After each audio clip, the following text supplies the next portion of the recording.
안녕하십니까. 지금부터 김은혜 국민의힘 경기지사 후보 초청 관훈 토론회를 시작하겠습니다. 바쁘신 와중에 초청에 응해주신 김은혜 후보 그리고 관훈클럽 회원 여러분 또 취재 오신 기자 여러분 대단히 감사합니다. 이번 지방선거는 윤석열 정부가 출범한 지 한 달이 채 되지 않아 치러지게 됐습니다. 그래서 향후 이 국정 운영에 상당한 영향을 미칠 걸로 예상이 됩니다. 특히 서울시의 경우 수도라는 상징성과 또 전국 지자체의 어떤 기본이 표본이 된다는 점에서 주목을 끌고 있고, 경기도지사 선거는 1357만의 국내 최대 광역단체인데다 지금 초접전 지역이어서 많은 관심이 모아지고 있습니다. 그래서 관훈클럽에서는 서울시장 후보와 경기지사 후보 네 분을 초청해서 연속 토론회를 진행하고 있습니다. 오늘이 그 마지막 날입니다. 김은혜 후보는 이화여대 신방과를 졸업한 뒤 MBC의 기자로 활동하면서 수많은 특종을 했고 또 대표적인 앵커로 활동을 했습니다. 이명박 정부에서 대변을 지냈고 KT 커뮤니케이션실 전무, MBN 앵커 등을 거쳐서 지난 총선에서 경기 분당에서 당선됐습니다.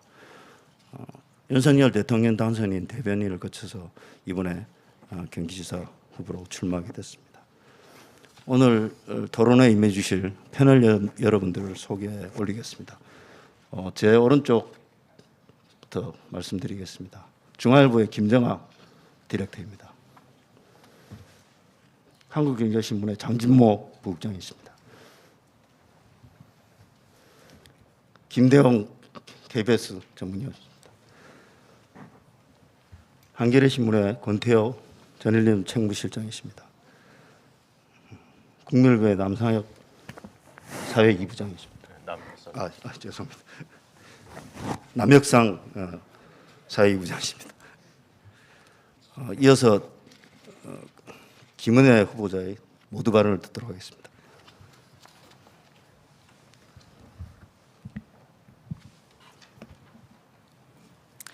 네.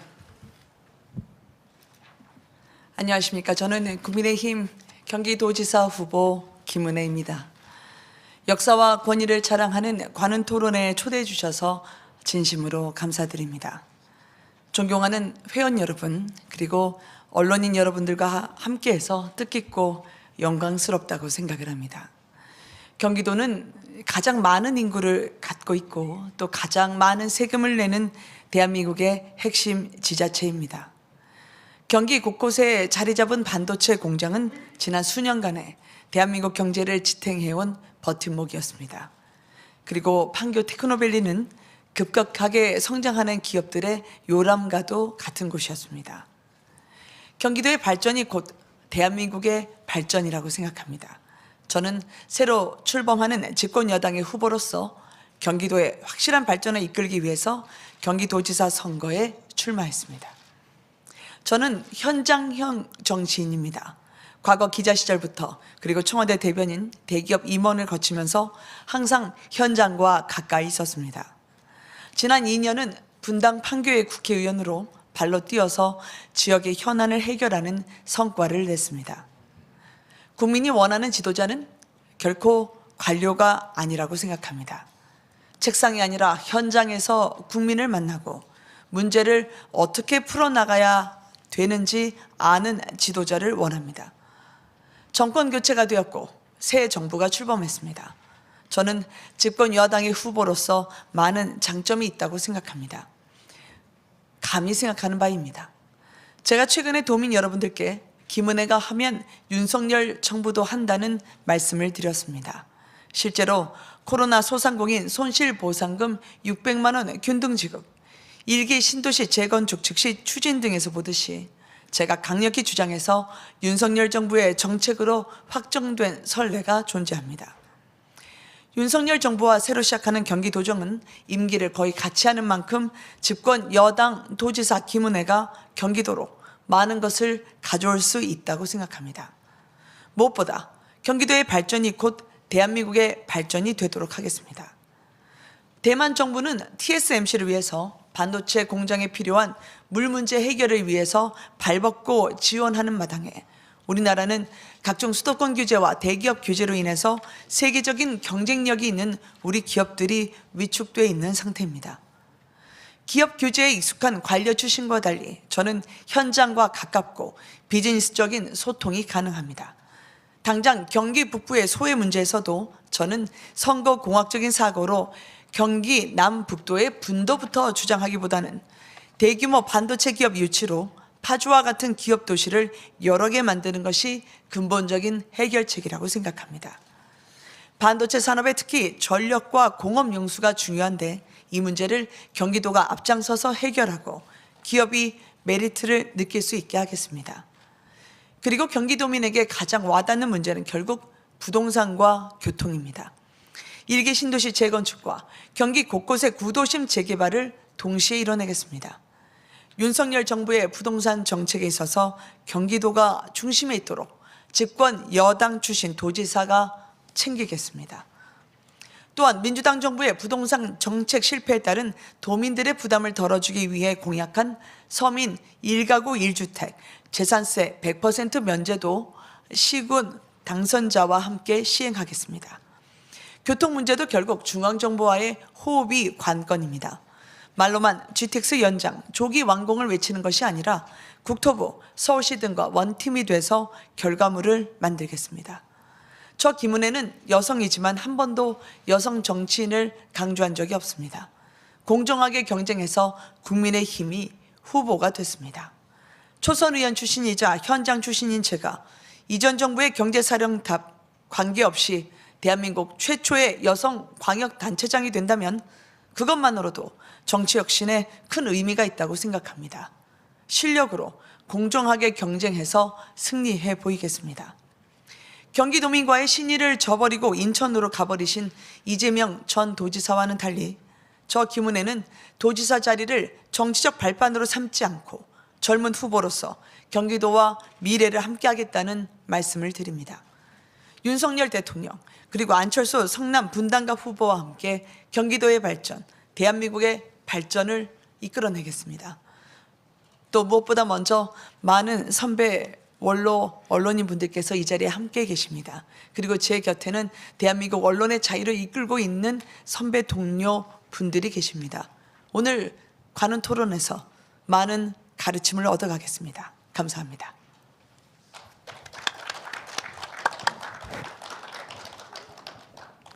예, 김 후보께서 말씀하셨듯이 김 후보는 집권 여당의 경기지사 후보입니다. 당선이 되면 최초의 여성 광역단체장이 됩니다. 또 이 정부 출범에 상당한 역할을 했습니다. 그리고 초반에 말씀하셨듯이 경기도지사는 어떤 의미에서는 정치적 지도자를 뽑는 자리이기도 합니다. 그런 의미에서 저희 첫 질문은 정치 분야로 시작할까 합니다. 먼저 김정호 의원께서 진행하겠습니다. 시작이라 가벼운 질문 먼저 하나 드리겠습니다. 네. 김 후보님은 방송사 앵커, 청와대 대변인, KT 전무, 그리고 국회의원까지 다양한 활동 경력이 있는데 대체로 별 실패나 좌절 없이 성공적인 커리어를 계속 쌓아오신 것 같은데요. 이렇게 계속 여러 분야에서 승승장구하신 뭐 특별한 노하우나 원칙 같은 게 있으신지요?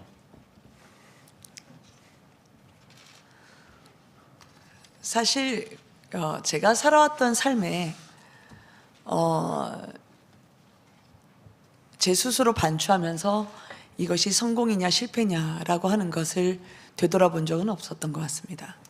다만 제가 여성이라고 특별히 더 혜택이나 아니면 인센티브를 요구한 적이 없었고 실력과 그리고 제 역량으로 능력으로 당당하게 평가받고 싶었습니다.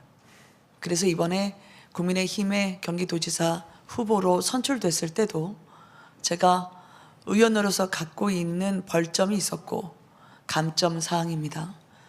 그래도 당당하게 임했고 제가 경기도지사 후보로서 당원과 국민들의 판단을 받는데 당당하게 그리고 제 나름의 모든 그동안의 진심과 노력으로 승부를 펼쳤고 이때까지 저의 인생이 그랬다고 생각합니다. 예, 그런데 이제 후보님 경력을 자세히 보면 어떤 네. 조직의 장이나 리더를 맡아서 조직원들을 지휘해 본 경험은 없으신 거 아닌가요? 그것은 언론인 이후 제가 청와대 대변인으로 들어갔을 때 그때는 청와대 대변인뿐만 아니라 외신을 담당하고 해외 홍보를 관장했으며 국내에서도 문화체육부를 소관 부처로 하는 문화와 국내 홍보에 대한 또 해외 홍보에 대한 주무부처장 역할을 했습니다. 그렇기 때문에 제 밑에는 해외 홍보원을 포함해서 수백 명의 저와 함께 명령 체계와 그리고 함께 일을 하는 지휘계통상의 조직이 있었고요. 그리고 제가 기업에 있을 때도 마찬가지입니다. 기업에 있을 때도 전국 각지에 있는 영업망을 통괄하면서 사내 문화 그리고 글로벌 전략을 짜면서 실행에 옮기는 부서에 있었기 때문에 그 부서의 장으로서는 회장 직속으로 해서 상당 부분의 조직을 이끌고 운영하고 조율하고 그리고 훈련된 리더십을 제가 검증받았다고 생각을 합니다. 국회의원으로서 또한 마찬가지입니다. 그 지역을 책임진 분당 판교의 대표, 즉 주민의 바람과 주민의 목소리를 대표하는 그런 국회의원을 리더라고 표현하지 않는다면 어떤 것을 리더십이라고 표현할지는 한번 여쭤보고 싶습니다. 관련해서 지금 경기도 인구가 1,350만 명이 넘고요. 그리고 경기도 산하 맞습니다. 공무원 숫자만 뭐 5만 4천 명이 넘는 걸로 이렇게 나오고 있는데 국내 최대 지방자치단체죠.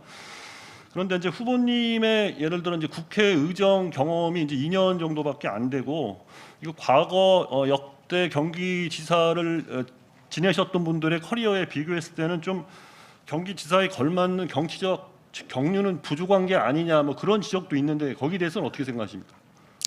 국회의원으로서는 제가 2년을 했지만 제가 정치적 리더십을 위해서 훈련받은 기간은 저는 20년이 넘는다고 생각을 합니다. 왜냐하면 이번에 경기도지사 선거는 저는 관료를 뽑는 선거가 아니라고 생각합니다. 그것은 경기도민을 위해서 자신이 현장에서 주민과 동고동락하면서 무엇이 문제인지 고민해 왔고 대안을 낼 수 있는 그런 역동적인 현장형 도지사를 원하는 자리라고 생각하기 때문입니다. 따라서 저는 이번 경기도지사가 경기도민에 전념할 수 있는 일꾼을 뽑는 선거에서 감히 제가 적임자라고 생각하는 것입니다. 청와대에서의 경험은 다양한 국정 운영을 조율하면서 견딜 수 있는 곳입니다. 기업 또한 현장의 목소리를 체득해서 그것을 공공의 이익에 부합할 수 있도록 기업의 사익을 함께 조율해내는 자리입니다. 저는 경기도민에게 필요한, 즉 말보다는 발이 먼저 가고 그리고 주민분들의 다양한 목소리를 다양한 솔루션을 통해서 해결할 수 있다는 점에서는 행정 경험 말씀을 하시는데요. 현장 행정으로서 저는 가름할 수 있다고 말씀드리고요. 그리고 행정 경험은 경험이 경험이라고는 칭할 수 없다고 생각합니다. 실패한 경험을 경륜으로 포장한다면 그 행정 경험은 또 별도로 생각해야 되지 않을까 그렇게 생각합니다. 예, 좀 다른 질문을 드리겠습니다. 네. 이번 대선이 끝난 다음에 윤석열 대통령 당선인 대변인을 맡으신 게 이제 3월 11일인데요. 그렇습니다. 근데 이제 경기지사 출마를 선언하신 게 또 4월 5일이거든요. 네, 그러면 그렇습니다. 뭐 한 달도 안 되는 사이인데 상식적으로 그 대변인을 맡으셨을 때는 이제 지사 출마를 결심하지 못한 상태이셨을 거란 말이에요. 그럼 그 짧은 기간에 이게 지사 출마를 결심하시게 된 동기가 뭔지 좀 설명을 해주십시오.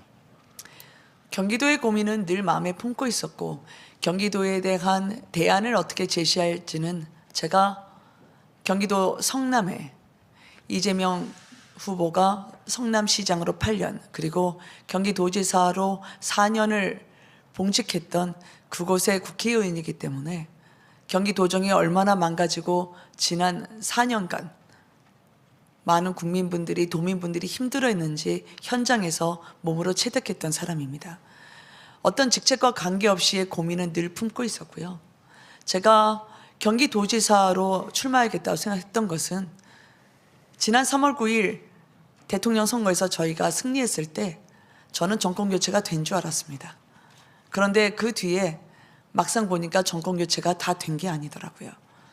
미완의 정권교체라고 제가 표현을 했습니다만 상대 민주당은 어떻게든 새 정부의 발목을 잡아서 민주당의 180석 가까운 완력을 행사하려 했고, 반성하지 않고 국민의 의견을 수렴하지 않는 상대당을 보면서 저희는 이대로라면 앞으로 안정적인 국정 운영이 불가능할 거라 생각했습니다. 그 요체가 경기도 지사 선거에 달려 있다고 생각을 했습니다. 그래서 저는 정권 교체, 그리고 제가 할 수 있는 전쟁의 시작과 함께 그 마무리를 할 수 있다면 제가 그 마무리 투수로 나와줬으면 좋겠다는 당의 요청을 마냥 저희 길만 고집하면서 거절할 수가 없었습니다. 안일하게 저희 일생과 저의 정치적인 평안함을 구가했다면 이 자리에 나오지는 않았을 것입니다. 네. 루머인지는 모르겠습니다만 그 윤석열 당선인이 그 사적인 모임 자리에서 이제 당시 김은혜 대변인에게 경기지사 출마를 뭐 공고했다 뭐 그런 얘기도 들리던데요. 실제로 윤석열 당시 당선인으로부터 지사 출마를 뭐 지시받거나 권고 받으신 그런 경험 있으신가요? 그런 적은 없고요. 제가 경기도지사를 출마를 결심하고 나서 말씀을 드린 적은 있습니다. 전에는 없으시다. 그럼요. 네. 그 관련해서 이번에 그 경기지사 경선 때 그 경기 지역 당협위원장 59명 중 53명이 이제 김 후보 지지를 선언했는데 네. 이게 뭐 다 윤심이 움직인 방증 아니냐 뭐 그런 지적도 있습니다. 어떻게 생각하시나요? 당협위원장님들이 저를 지지를 하셨던 건 저는 당협위원장님들이 누군가의 지시에 따라 움직이신다고 그런 평가를 받는다면 상당히 섭섭해하실 것 같습니다. 사실 저희가 이번에 경기도지사 선거에서 반드시 필승해야 된다라는 그런 마음은 과연 어떤 후보를 뽑아야 본선 경쟁력이 있을 것인가, 그 부분만이 경선에서 주안점이었을 거라 생각합니다. 제가 그 당시에 여론조사에서 경쟁력이 있다라는 결과가 몇 차례 나온 적이 있었고, 오로지 본선 경쟁력, 그로 인한 저희 국민의힘 새 정부의 힘 있는 추진력을 뒷받침할 수 있는 후보가 누구인지 그 부분을 보아주셨다고 저는 생각합니다.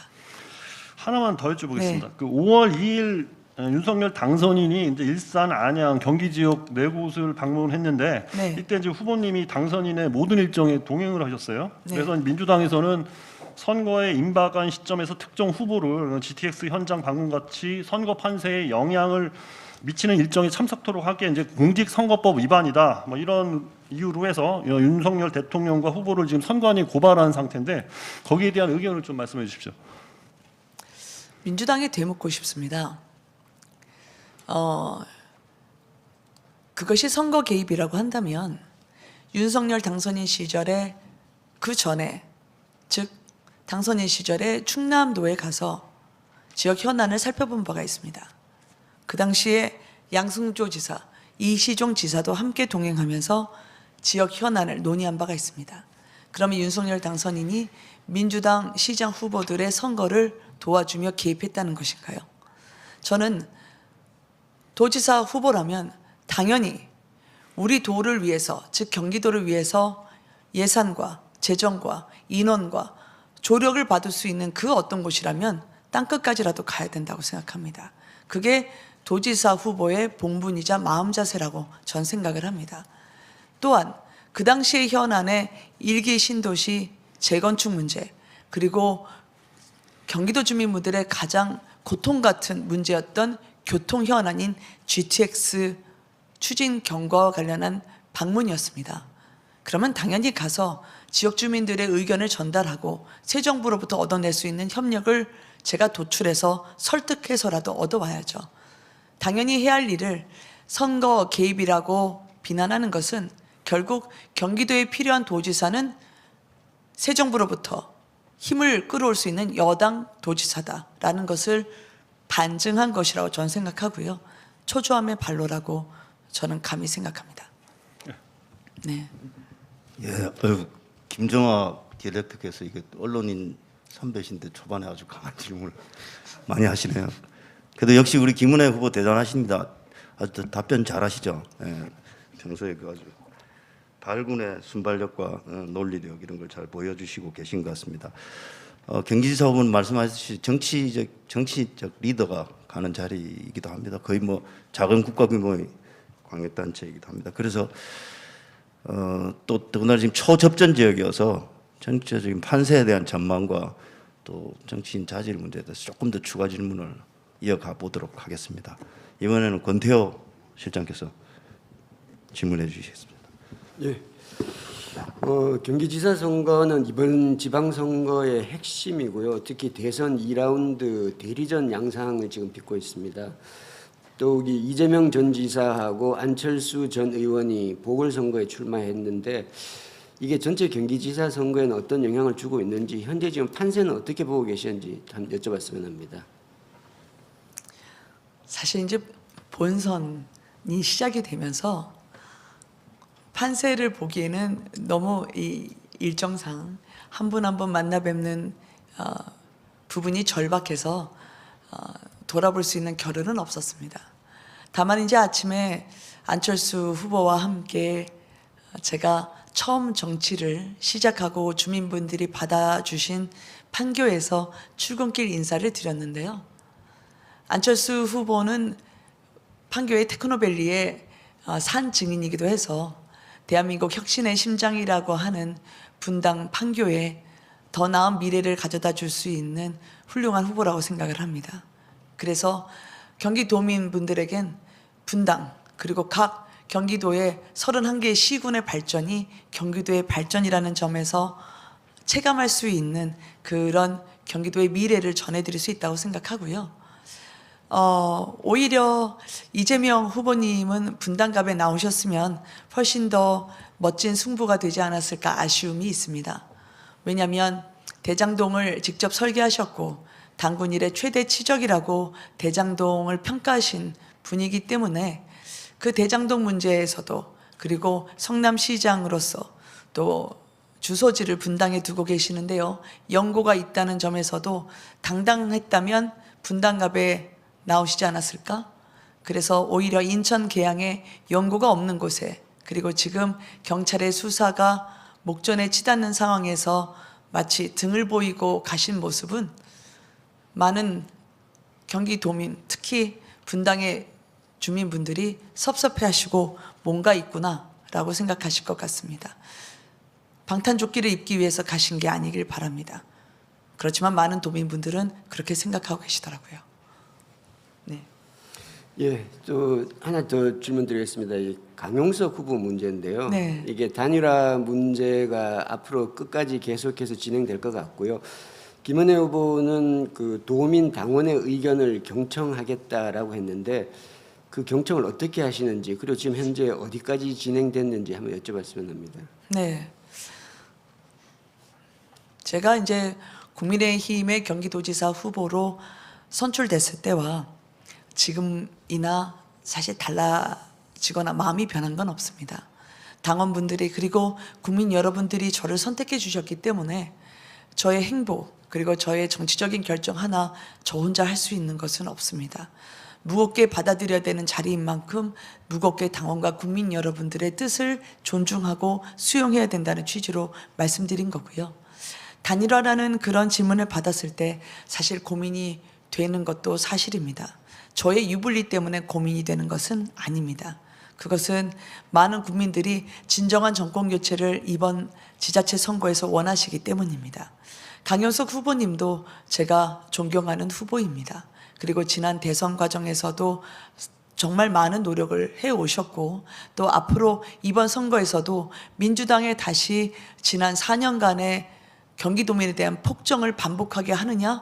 그 부분에 대해서는 저와 똑같이 고개를 가로주실 것이라고 생각합니다. 그런 마음에서는 한 마음일 것이라고 저는 생각하고 그런 마음에서 존중하는 후보라고 말씀을 드리는 거였습니다. 다만 이 사안에 결정하는 부분에 대해서는 조금은 시간이 더 필요합니다. 경청을 어떻게 하느냐라고 하는 것은 사실 그 형식을 넘어서 제가 만나 뵙는 모든 분들이 이번 선거에 필승이 중요하다고 보고 계시기 때문에 그 절박감을 갖고 계신 분들과 제가 어떠한 경로로든 의견을 나누고 있다라는 말씀을 드릴 수 있겠습니다. 강용석 후보에 대해서 존경하고 정권 교체에 대해서 한 마음일 거라고 하셨는데 네, 그러나 이 존중한다. 예, 예. 네. 저 비합리적 발언이라든지 좀 극우적인 행태라든지 이런 모습에까지도 다 동의하시는 겁니까? 이제 공국장님이 어떤 대답을 원하시는지는 제가 알 것 같아요. 그렇지만 제가 동료로서 이 건국장님은 늘 답변 너머로 일보다는 서로의 인간성이 더 중요하다고 평소에 생각하시는 제가 존경하는 동료이기 때문에 이렇게 답변을 가름하도록 하겠습니다. 저는 정권 교체를 이야기한 것이지 특별한 사안에 대해서 제가 특정한 것은 아닙니다. 그래서 제가 말씀드린 그 취지로 받아들여 주셨으면 좋겠습니다. 예, 조금 개인적인 질문을 하겠습니다. 네. 저도 조금 불편한데요. 광역단체장 후보 중에 신고 재산이 김 후보께서 225억 원이고 네네. 가장 많습니다. 물론 이 상당 부분은 남편의 대치동 건물 지분이라고 네. 알고 있습니다. 그리고 그런 과정에서 선거운동에 나서면서 본인을 경기맘이라고 하시면서 경기도의 교육 격차를 해소하겠다라고 하셨는데요. 네. 중학생인 아드님이 지금 미국에 있는 보딩스쿨에 다니고 있는 걸로 압니다. 네, 그렇습니다. 이것을 뒤늦게 알게 된 그 경기도 유권자들이 상당한 좀 상실감을 느끼지 않았을까라는 생각이 듭니다. 유권자들에게 어떤 말씀을 드릴 수 있을까요? 네. 일단은 그 재산과 관련해서는 늘 마음이 무겁고 왠지 죄송합니다. 제가 살아왔던 시절이 그렇게 유복한 건 아니었는데 결혼을 하면서 그 남편이 저희 시아버님으로부터 받은 그 상속받은 유산이 있다는 게 그렇게 큰 것이라는 것을 알고 나선 상당히 제 재산이라고 생각해 본 적이 한 번도 없음에도 불구하고 정치인으로서는 늘 마음이 무겁고 그랬습니다. 그렇지만 오히려 그 부담감 때문에 이 같은 상황이 아닌 모든 분들을 위해서 제가 더 열심히 뛰려고 했고 더 절박하게 국민분들의 마음을 헤아려서 제가 해결책을 가져다 주는 그런 일꾼이 되고자 더 저를 재촉하고 그리고 뛰게 했던 그런 기제였음도 부인할 수가 없습니다.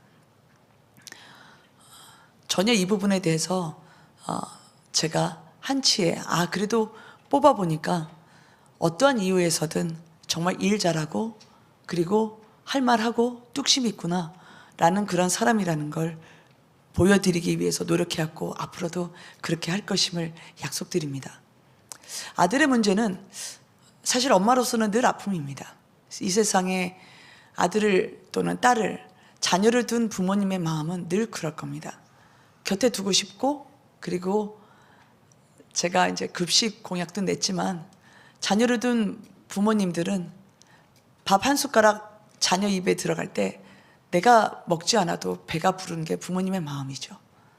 사연이 있어서 저와 떨어져 있게 됐습니다만 경기 마음을 정쟁으로 모으는 것에 대해서는 저는 동의하지 않습니다.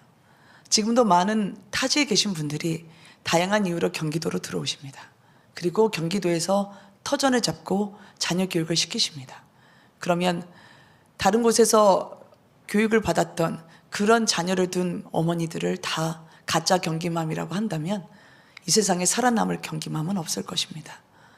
저는 경기맘이라고 하는 것은 제가 경기도에 살고 있고 그리고 경기도에서 앞으로 살아갈 아이들을 위해서 어떻게 하면 더 나은 환경에서 더 나은 세상에서 살 수 있을지 교육과 보육과 그리고 아이들의 복지를 고민하는 진정한 어머니로서의 후보를 이야기한 것입니다.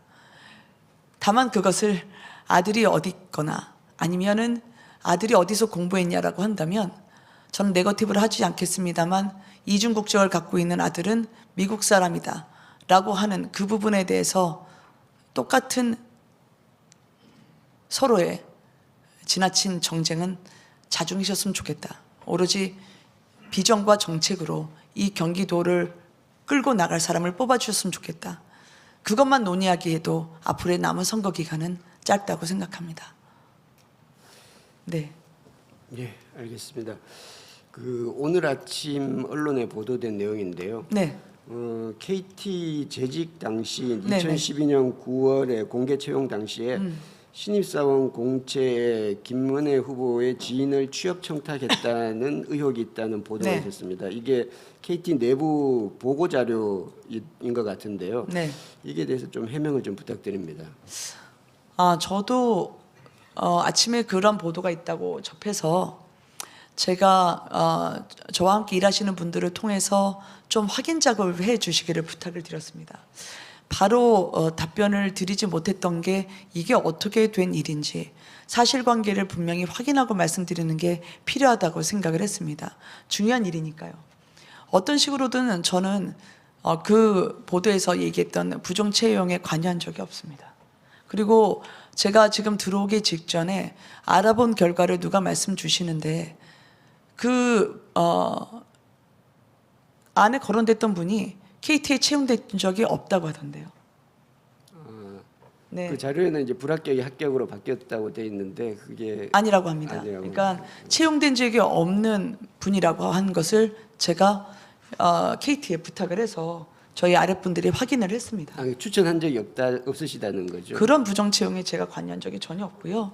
그래서 굉장히 민감한 경기도지사 선거에 본선, 즉 본선거 첫날에 이 같은 저는 상대방에 대해서 허위사실에 근거해서 이야기를 하는 것은 굉장히 유감입니다. 굉장히 제목을 보면 자극적이죠. 저는 이런 상황일수록 가급적 서로 자제를 하시면서 사실관계 확인을 꼭 해주셨으면 좋겠습니다. 한 가지만 더 여쭤보겠습니다. 네. 김 후보 남편께서 김현장 변호사시고 김동연 네. 후보 쪽에서 김 후보 남편이 미국 방산업체 이익을 대변했다고 비난한 것으로 해서 허위사실 공포 혐의로 고소를 했습니다. 네. 연관된 질문입니다만 어떤 부분이 허위사실인지 하고요.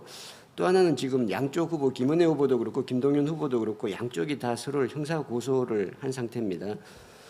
이 정치인들이 이 선거 과정에서 문제가 되고 사실이 아니면 서로 해명하고 논박을 하면 되지 이걸 다 이렇게 형사 고소를 하면서 사법부에다 갖는 게 맞는 건지 이런 의문이 듭니다. 여당 후보로서 오히려 대승적 차원에서 김 후보께서 먼저 고소를 취하하거나 이런 의향이 없으신지요? 제가 얼굴로 도지사를 하는 게 아니다라고 말씀하셨을 때 사법부에 달려가지 않았습니다. 그것은 물론 80년대에 머문 듯한 성인지 감수성이 유감이고 그리고 지금도 여성이라는 편견과 선입견의 장벽을 넘기 위해서 묵묵히 일하시고 능력으로 검증받기 위해서 땀 흘리시는 여성분들에게 적절한 입장 표명을 해주시면 충분히 넘어갈 수 있는 그런 사안이라고 생각했기 때문입니다. 물론 그 부분에 대해서 제가 명확한 해명성 사과나 그런 걸 들은 적은 없지만요. 듣고자 함도 아니고요. 그거는 언젠가 국민분들이 판단하실 거라 생각하고요.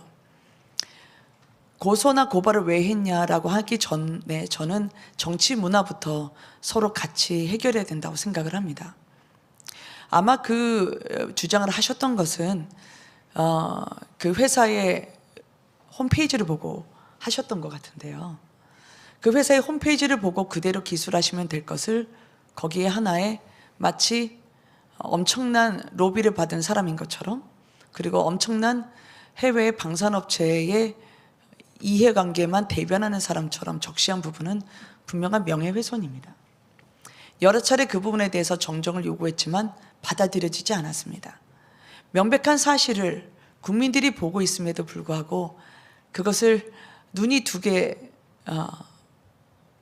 저희가 국민분들에겐 반드시 홈페이지만 보면 확인해도 될 것을, 그것을 전혀 아니라고 윤색을 하시면, 그것도 요청을 해서 정정해달라고 했는데도 받아들여주지 않으시면 어쩔 수 없이 저희가 밟아야 할 절차라는 것도 있습니다. 근데 그 이전에 그런 부분을 말씀드리고 싶었습니다. 사실관계로 따지면 변호사라고 하는 그런 직위 자체가 많은 분들이 볼 때는 사회의 전문가, 그리고 좀 저명한 인사 아닌가라고 생각하실지 모르지만, 그 안에서는 국내 회사도 컨설팅할 자문할 수도 있고, 또 국외의 회사도 법률적으로 조력을 보탤 수도 있습니다. 그런데 마치 특정 국가를 위해서 맹목적으로 나서는 것처럼 낙인을 찍고, 그리고 한 사람에 대해서 그 일생을 총체적으로 다 부정하는 것은 너무 적당히 하셨으면 좋겠습니다. 그거 외에도 정책적으로 서로 충분히 비판하고 견제하고 대안을 나눌 수 있는 여지는 많다고 생각합니다. 네. 근데 제 대변인이 제가 모르는 논평 냈는데도 저를 고발하시던데요, 민주당에서. 그 우리 김은혜 후보 네. 부군께서도 로펌에 계시지만 국내 대표적인 로펌 대표께서 한번 이런 말씀을 하셨습니다. 왜 그 로펌에는 언론인들을 좀 채용을 안 하냐고 그랬더니 언론인들은 정관 예우가 없다고 그렇게 말씀하시더라고요.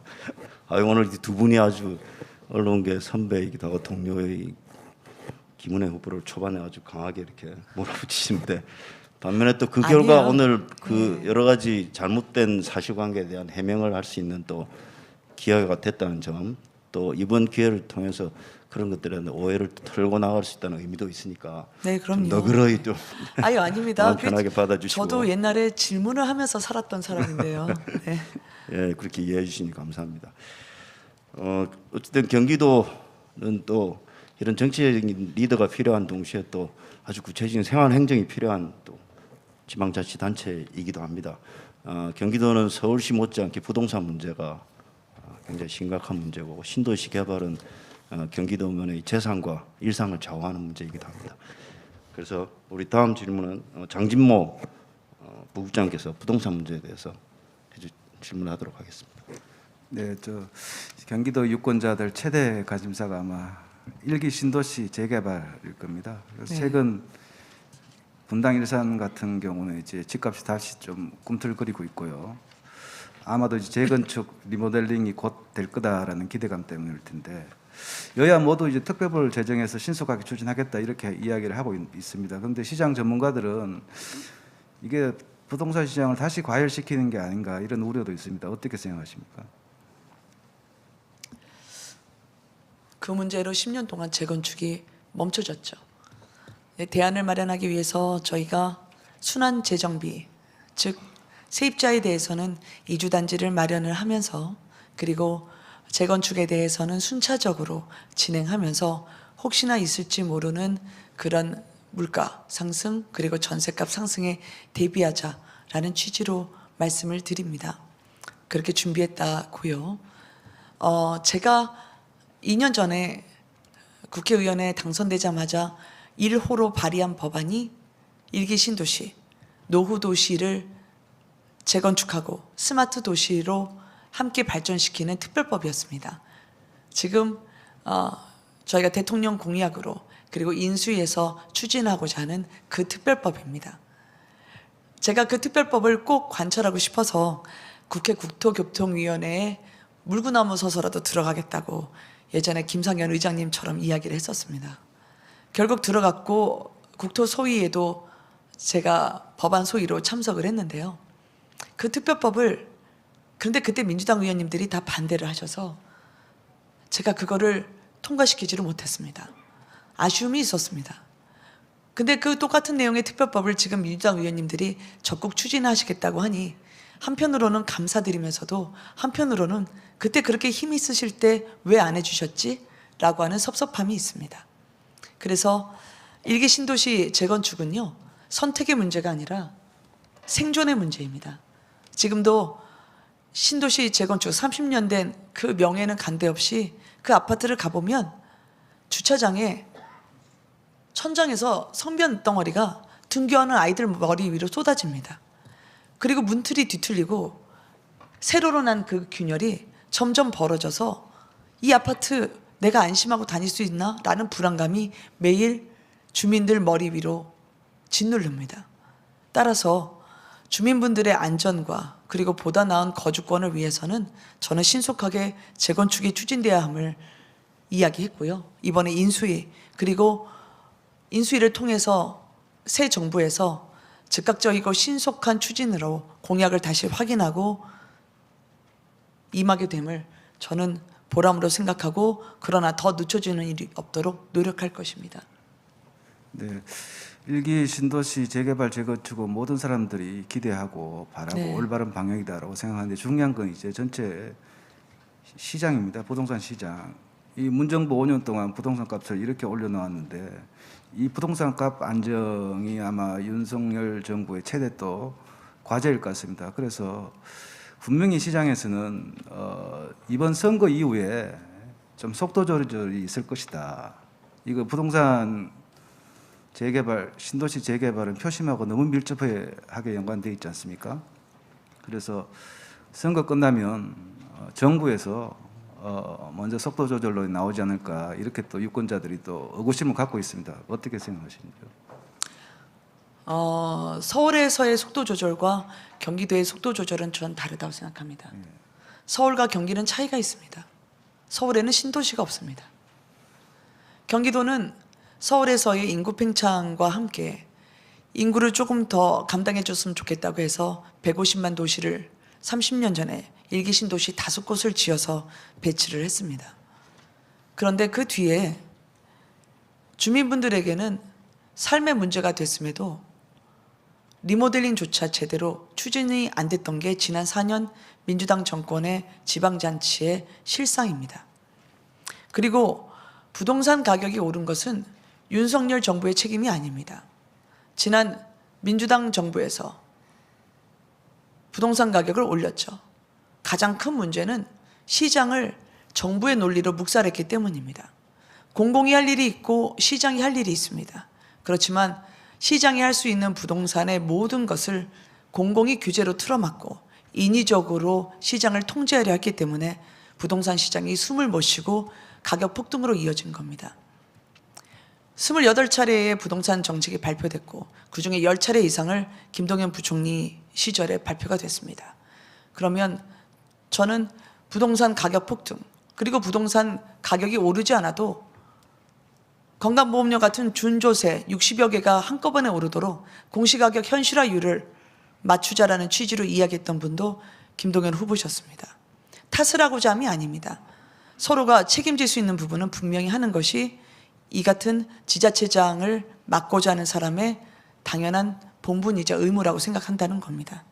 따라서 저는 시장의 목소리에 귀를 기울이면서 공공이 할 수 있는 집 없는 서민분들을 위한 임대주택 확충, 그분들을 위한 원가주택, 그리고 청년과 신혼부부, 그리고 중년이 돼서도 첫 집을 가지지 못한 분들을 위해서 집을 살 수 있는 대출 문턱을 낮춰주는 것, 그리고 그분들에게 원가에 가까운 주택을 공급해서 국민 모두가 주거권을 확보할 수 있도록 하는 것이 이번 새 정부의 목표이자 당연히 해낼 수 있을 것이라고 생각을 합니다. 네.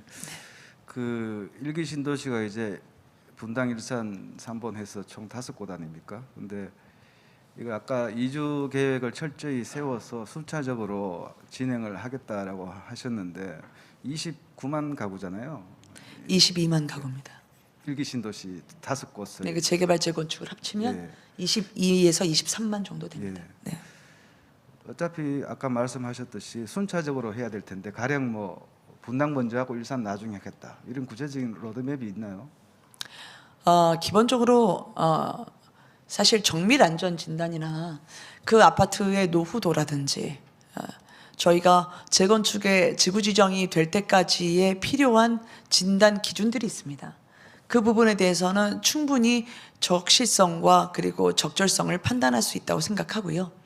그동안 재건축이 제대로 되지 않았던 것은 인구 50만 이상의 그 시장이 주로 이 지구 지정을 결정을 하게 됩니다. 근데 그 전에 정밀 안전 진단을 하게 되는데요. 이게 가장 큰 문턱이자 높은 문턱이었습니다. 왜냐하면 30년 되면 노후 아파트의 정밀 안전 진단은 D나 E가 나올 수밖에 없습니다. 근데 그 등급을 잘 안 주시더라고요. 그게 어쩌면 과거에 서울시에서 웬만한 재건축은 하지 못하게 하고 골목길에 색깔을 칠하는 도심 재생으로 공급을 차단했던 것과 마찬가지를 연상하게 합니다. 그래서 저는 새 정부에서는 정밀 안전진단에 대한 규제를 완화할 수 있습니다. 굳이 법을 고치지 않아도 시행령과 시행 규칙으로 가능한 사안입니다. 재건축은 법이 문제가 아니라 의지가 없어서 안 됐던 거라고 저는 봅니다. 그래서 가급적 국토부와 협의를 해서 국토부 안에서 주민분들이 안심할 수 있는 재건축 프로세스를 밟도록 하겠고요. 구조 안정성에 가중치를 두는 것도 50%까지 올려놨는데 그 부분도 가중치를 내릴 수 있는 부분을 함께 부처와 협의하겠습니다. 네, 예, 신도시 개발은 이 정도로 하고요. 그다음 또 유권자들이 가장 또 반기는 공약 중에 하나가 바로 재산세 감면입니다. 네, 과세 표준 3억 이하, 이게 이제 공시가 기준으로 한 5억, 실거래가 8, 9억 이하 그렇습니다. 서민주택, 1주택 보유자들의 재산세를 완전 탕감하시겠다 이렇게 하셨습니다. 근데 이게 김동연 후보도 여기에 대해서 이제 포퓰리즘 공약이라고 이제 주장을 하셨습니다. 이게 한 1조 원 넘는 세수인데 이게 도세가 아니고 각 지자체, 시, 구에서 걷어서 자기네들이 쓰는 그런 세금인데 제가 생각해도 이건 무리한 공약이 아닌가 이런 생각을 합니다. 한번 말씀 좀 해주시죠. 도세가 아니라 시군세가 맞죠.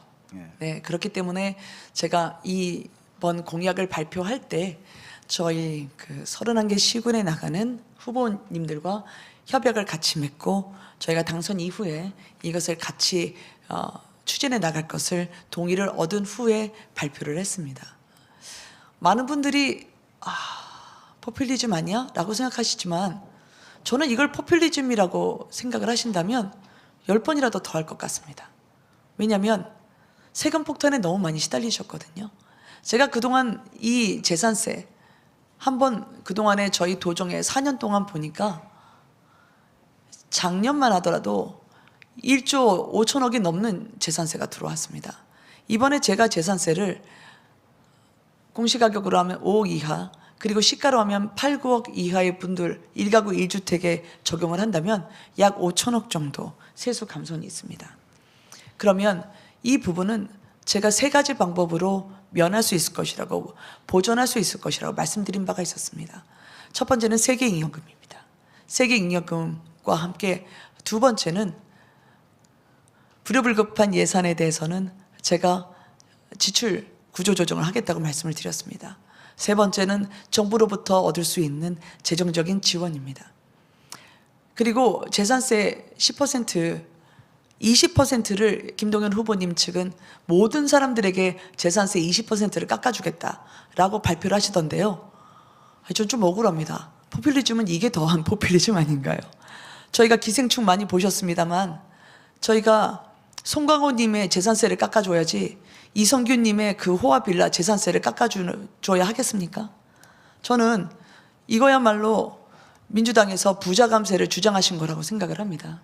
저는 나중에 말씀드리겠지만 어려운 분들에게 더 두텁게 도와드려야 된다고 생각하고요. 그리고 재산세 부분에 대해서는 충분히 그동안 고통받은 저희 서민분들을 위해서는 이 정도는 시군의 협의하에 이루어질 수 있는 부분이라고 생각합니다.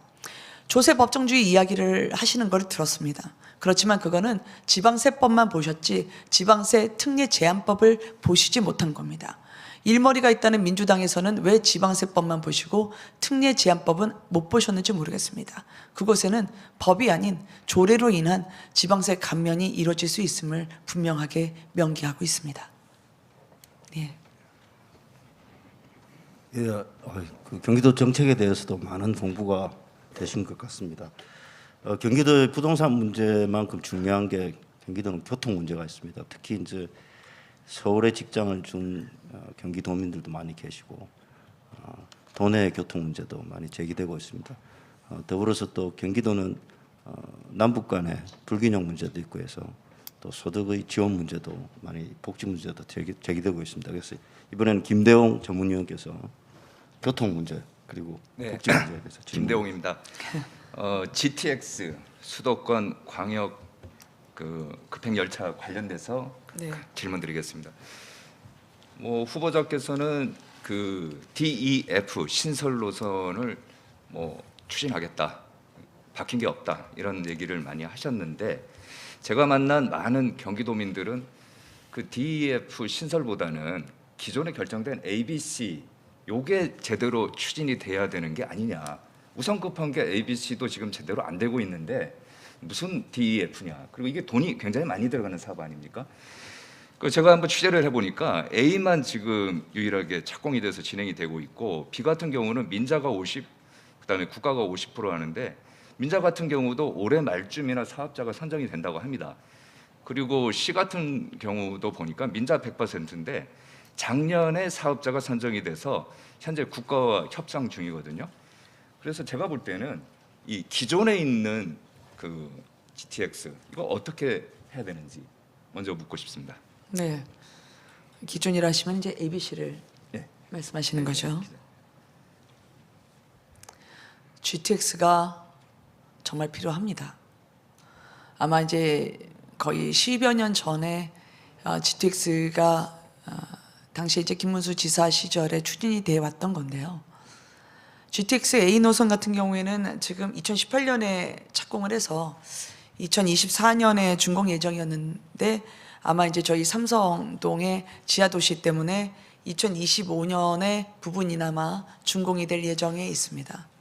그리고 GTX B 노선, C 노선은 김 국장님 말씀하신 거와 마찬가지입니다. C보다는 B가 조금 늦습니다. B보다는 C가 조금 더 빠르죠. 그래서 C 노선은 예비 타당성을 거쳐서 민간 투자자, 이제 현대건설 말씀하신 것 같은데요. 실시 협약이 이제 마무리된 상태입니다. 그러면 보통 저희가 GTX나 지하철 혹은 광역 급행 철도에 같은 경우에는 이것이 속도를 붙일 수 있느냐 없느냐 혹은 예정대로 진행이 되느냐 안 되느냐의 기준이 있습니다. 바로 불가역적인 단계라고 표현을 합니다. 그게 바로 이제 보통 예비 타당성, 예타를 통과하게 되면 이것은 그대로 간다라고 표현을 하는데요. 그런 면에서는 BC는 그대로 갑니다. 다만 이 과정에 있어서 C노선 같은 경우에는 착공이 아마 올해 말 이르면 그래서 2027년 준공을 목표로 정부와 협의를 진행 중에 있고요. 그리고 B노선 같은 경우에는 예비 타당성을 거쳤기 때문에 이것도 불가역적인 단계에 들어섰다라고 말씀드릴 수가 있습니다. 사업자 선정과 설계를 거치면 아마 내후년에 2024년에 착공이 될 것이라고 생각합니다. 여기까지는 김동연 후보님이나 저나 똑같이 말씀드릴 수 있는 사안일 것입니다. 차이가 있다면 이 부분에 대한 인허가와 함께 그리고 재정을 투입하는 정도와 속도는 새 정부가 결정을 합니다. 그래서 저는 조금 더 속도를 높이기 위해서 여당 후보로서 노력을 하겠습니다.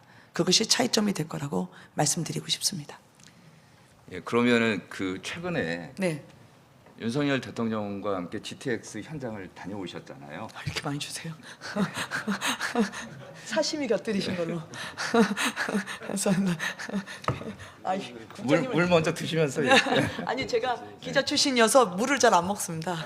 그래서 스스로 따라 먹는 일은 그렇게 많지가 않은데 주신 거니까 먹겠습니다. 아무래도 오늘 기자 동료 선배들하고 얘기하다 보니까 그러신 것 같은데. 자, 윤석열 대통령은 최근에 GTX 현장을 다녀오셨는데 네, 그렇습니다. 그때 혹시 언론에 보도되지 않은 네. 윤석열 대통령이 김 후보한테 뭐 개인적으로나 뭐 얘기할 때 DEF 신설 노선도 걱정하지 말아라. 국가에서 다 책임질 거니까 계속 추진해라. 이런 언지나 뭐 이런 거 있었습니까? 아니 근데 그런 거 꼭 말로 해야 아나요? 아니 그건 새 정부는 당연히 그렇게 생각하고 가야죠. 저는 이번에 DEF도 저희가 이번에 기획 연구 용역을 추진한다고 말씀드렸던 것도 지금 제4차 국가철도망 구축 계획이 2021년에 들어갔습니다만 이제 5년 단위로 가죠. 네. 그때 보통은 지금 기획 연구 용역을 하면 5차 국가철도망 구축 계획에 들어가지 않을까라고 염려하신 분들이 있을 수도 있을 것 같습니다. 그렇지만 이 용역은 제4차 국가철도망 구축 계획, 즉 2021년도에 저희가 확정된 것을 개정하기 위해서 추진하는 겁니다. 따라서 이 용역이 당연히 들어가는 것은 저희가 불가역적인 단계로 들어가기 위한 첫 단계임에도 불구하고 마치 이게 좌초됐다거나 사라졌다고 얘기하는 민주당발 가짜 뉴스에는 유감을 표합니다. 아실 만한 분들이 선거라 그러신지 이상해요. 예. 그 철도를 뒷받침하는 또 교통대책이 시내버스 아닙니까? 네네. 제가 보니까 김은혜 후보 같은 경우는 현장을 직접 이제 방문도 한 걸로 알고 네네. 있고요. 직접 얘기도 많이 들어갔고 이용자 수요를 최우선으로 하겠다 네. 이런 말씀하는데 그에 대해서는 저도 전적으로 동감을 하는데 그런데 준고령제를 실시하는 방법에 있어서는 서울시와 마찬가지로 뭐 100%다 실시하겠다는 걸로 제가 알고 있는데. 그러지 말고 민영이 잘 되는 거는 그냥 놔두고 승객이 적어서 노선이 폐지되는 곳에 뭐 최저 입찰제 뭐 이런 방식을 통해서 준공영제를 유지하는 것이 예산 절감이라든지 더 좋지 않을까 이런 생각이 드는데 어떻게 생각하십니까? 그 수익자 부담 방식으로 예. 생각하셨나요? 예, 예. 아닙니다. 저는 노선 입찰제입니다. 노선 입찰제. 네, 그렇습니다. 제가 그 새벽에 버스 기사님들이 이제 차고지에서 새벽 5시 첫 일을 시작하실 때 한번 가본 적이 있었는데요. 네. 이 버스가 종류가 다양하죠. 빨간 버스도 있고 저희가 M버스라고 불리는 것도 있고 다 이제 광역버스입니다만 시내 버스도 각각의 버스의 이제 형태, 즉 다양한 버스의 기준에 따라서 같은 노선을 간다 하더라도 버스 기사님들의 임금과 근로 조건이 너무 천양지차입니다. 그래서 이분들이 1일 2교대를 하시면서 지쳐서 더 이상 근무를 못한다고 생각됐을 때 저의 손을 잡으면서 준공영제를 채택하면 안 되겠냐라고 말씀을 주셔서 제가 다시 돌아와서 고민을 해봤습니다. 경기도에 얼마 전에 버스 파업을 한다고 해서 많은 분들이 서울 출퇴근길이 막힐 뻔했는데 제가 파업 직전에 그때 구슬비 내리던 때인데요. 노사 협상장에 들어갔습니다. 그래서 제발 여기서 버스가 쓰면 경기도민이 발이 묶이고 출근길이 서기 때문에 한 번만 봐달라고 했을 때 그분들이 그 얘기를 하시더라고요. 너무 열악한 노동 조건 때문에 준공영제를 혹시 검토할 수 있다면 그래서 제가 도지사 되자마자 바로 협상 테이블에 제가 제일 먼저 나가서 버스 기사님들과 터놓고 얘기하겠다 그랬습니다. 그래서 밤에 지하철 끊긴 다음에 이 어둠 속에서 오는 버스가 하나도 없어서 발 동동 구르는 도민분들을 위해서라면 시민들이 도민이 원하는 노선으로 버스가 들어가야 되고요. 그리고 저는 노선 입찰제의 그 조건 안에 부대 조건에 버스 기사님들의 근무 여건을 어떻게 할 것인지 그것을 반드시 첨부토록 할 예정입니다. 예. 좀 화제를 바꿔서 복지 분야 좀 하나 여쭤보고 싶은 네. 게 가장 중요한 게 경기도 같은 경우는 기본소득인 것 같아요. 네. 이재명 전 지사의 기본소득이 있고 또 김동연 후보 같은 경우는 그거를 승계 또는 계승하면서 거기에다가 좀 더 이제 플러스를 하겠다는 거고 또 김은혜 후보 같은 경우는 뭐 청년 공정 출발 지원금 뭐 이런 식으로 또 얘기를 하는데 내용이 다른 건지 아니면 이름이 다른 건지는 잘 모르겠습니다만은 제가 말씀드린 이 두 분과의 어떤 차이점이 뭐죠? 저와 김동연 후보님이요? 저는 김동연 후보님이 기본소득에 대해서 어떤 입장을 갖고 계신지 아직 잘 모릅니다. 왜냐하면 민주당에 합류하시기 전에는 기본소득은 재정이나 철학이 부재한 포퓰리스트다라고 말씀을 하셨다가 민주당 후보가 되신 이후에는 기본소득은 계승해서 확대 발전시키겠다 말씀하셔서 실제로 김동연 후보님의 기본소득에 대한 일관된 입장을 제가 전달받은 바가 없습니다. 제가 모를 정도면 경기도민분들은 더 헛갈리실 것 같습니다. 그래서 차이점을 나타낼 수 있는 기준점을 제가 모른다. 그렇지만 저의 복지에 대한 견해가 어떠냐 물어보신다면 저는 어려운 분들에게 더 두툼하게 촘촘하게 지급되는 지원금을 이야기 드리고 싶습니다. 기본소득은 보통 보편성을 원칙으로 합니다. 즉 소득에 관계없이 계층과 지역에 관계없이 일률적으로 주는 거죠. 그래서 청년 기본소득이라고 해서 지역화폐 형태였습니다만 월 분기별 25만 원씩 경기도에서 실시가 됐습니다. 아까와 마찬가지 논리입니다. 금수저라고 불리는 분들이나 아니면 그 25만 원이 없어도 충분히 살 수 있는 부자분들에게 왜 기본소득을 줘야 할까요? 저는 그런 기본소득이라면 오히려 어려운 분들에게 얹어서 2배로 줘야 된다.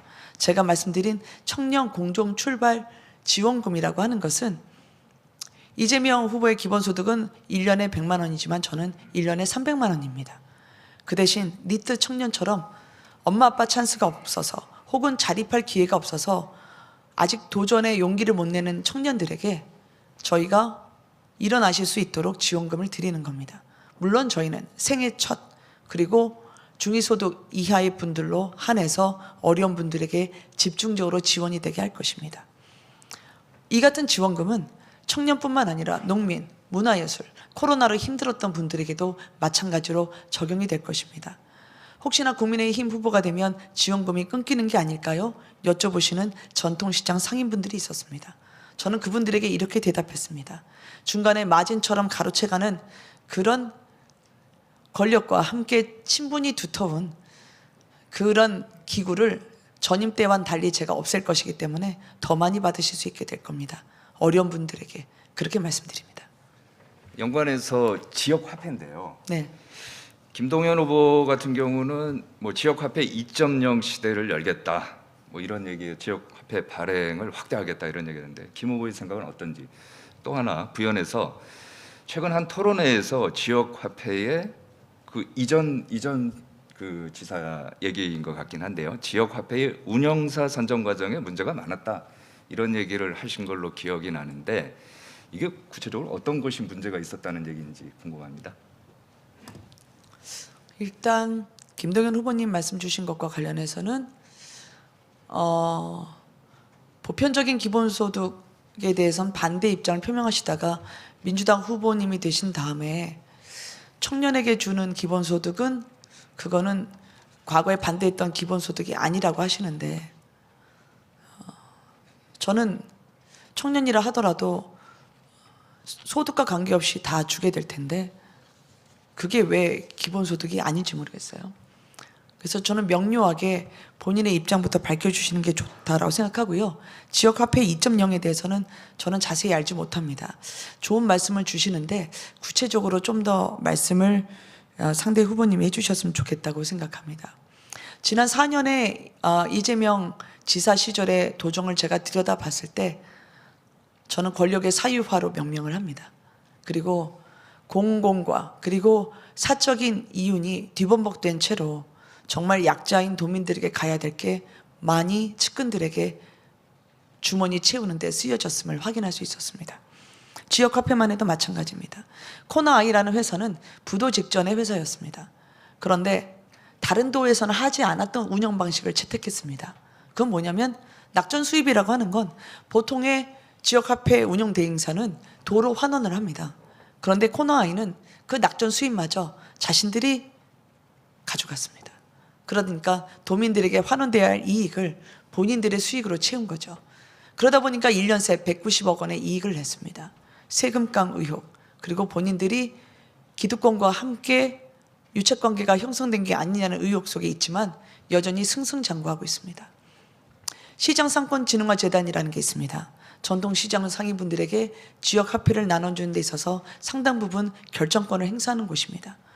제가 이곳에 있는 인사분들을 보니까 이재명 후보님이 이분들이라면 내 진정한 측근이다 라고 하시는 분들의 친인척들이 들어가 있었습니다. 그리고 경기도에서 산하기관이 20여 개가 있습니다. 그 산하기관에 채용됐던 청년들을 보니까요.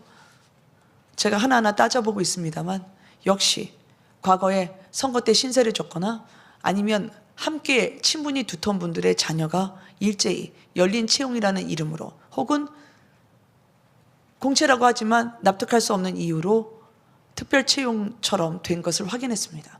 그러면 열심히 일하고 언젠가는 채용의 문이 열릴 것이라고 기다리고 고대했던 청년들은 알 수 없는 이유로 불합격되고 낙마하고 기회의 사다리에서 떠밀려난 거죠. 저는 청년이 가장 중요하게 생각하는 덕목은 공정이라고 생각합니다. 그 공정이 지난 경기도정에서 무너졌기 때문에 그 무너진 경기도정을 다시 세우는데 제 목표를 삼고 있습니다.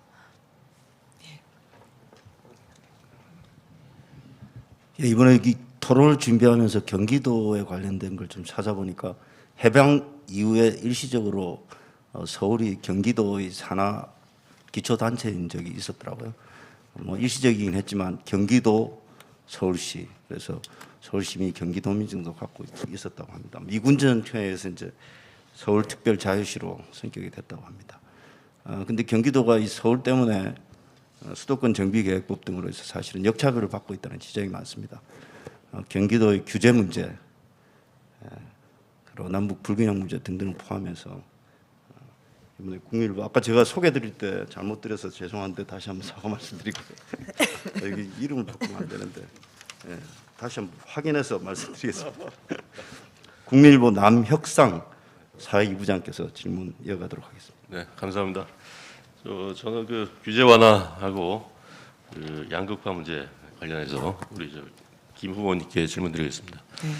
잘 아시다시피 그 수도권 정비계획법이라는 게 이제 제정이 된 지 40년이 됐습니다. 그 동안에 그 경기도 내에 택지, 공장, 대학 입지 이런 부분들이 이제 각종 규제를 받고 있는데요. 이런 40년 동안 이어진 이 법 때문에 오히려 그 수도권 지역이 다른 지역에 비해서 그 발전하는데 오히려 역차별을 받고 있다. 이런 좀 주장이 나오고 있고요. 그 규제 자유 특구라는 게 있는데 이것이 그 전략산업 육성 차원에서 여러 가지 그 규제를 특례식으로 해서 조금 약간 뭐 인센티브를 주는 것인데 여기서도 좀 경기도는 배제되어 있습니다.